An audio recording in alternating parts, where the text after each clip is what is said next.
భారతదేశానికి స్వతంత్రం ఎప్పుడు వచ్చింది? We got independence on the date of 15th August 1947. భారతదేశం ఏ దేశ పాలన నుంచి స్వతంత్రం పొందారు? British Empire. బ్రిటిష్ వారు భారతదేశానికి ఎలా వచ్చారు? British came by the route of water ship. భారతదేశానికి స్వతంత్రం రావడానికి ప్రధాన కారణాలు? Our freedom fighters like Mahatma Gandhi, Subhash Chandra Bose, Bhagat Singh, and many other great freedom fighters sacrificed their lives for the freedom of our country. British వారు భారతదేశాన్ని ఎంతకాలం పరిపాలించారు? Since 200 years. Final republic day స్వతంత్ర దినోత్సవానికి తేడా ఏంటి?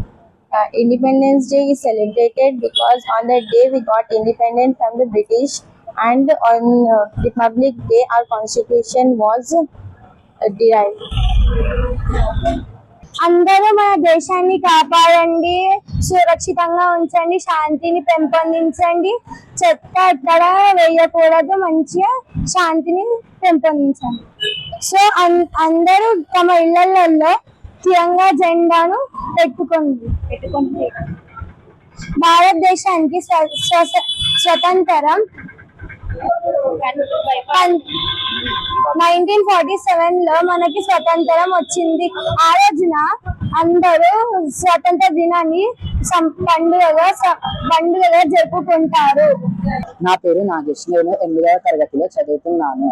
ఈ రోజు నేను చైతన్య విద్యానికేతన్ హై స్కూల్లో చదువుతున్నాను. స్వాతంత్ర దినోత్సవం 1947 15 ఆగస్టున జరుపుకుంటారు. పూర్వం 200 సంవత్సరాల క్రితం బ్రిటిష్లు మన దేశాన్ని పరిపాలించారు.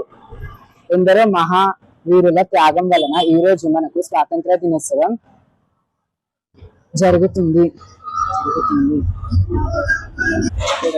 స్వాతంత్ర దినోత్సవం 1947 15 ఆగస్టున వచ్చింది. మన దేశం బ్రిటిష్ పరిపాలన నుంచి విముక్తి లభించింది. గణతంత్ర దినోత్సవం మనకు స్వాతంత్రం వచ్చినా కూడా మనకు స్వీయ పరిపాలన ఎలా చేయాలో మనకు తెలియదు. కాబట్టి అంబేద్కర్ గారు ముందు అడుగు వేసి రాజ్యాంగాన్ని రాసి అది 1950 26 జనవరిన బయటికి తెచ్చారు.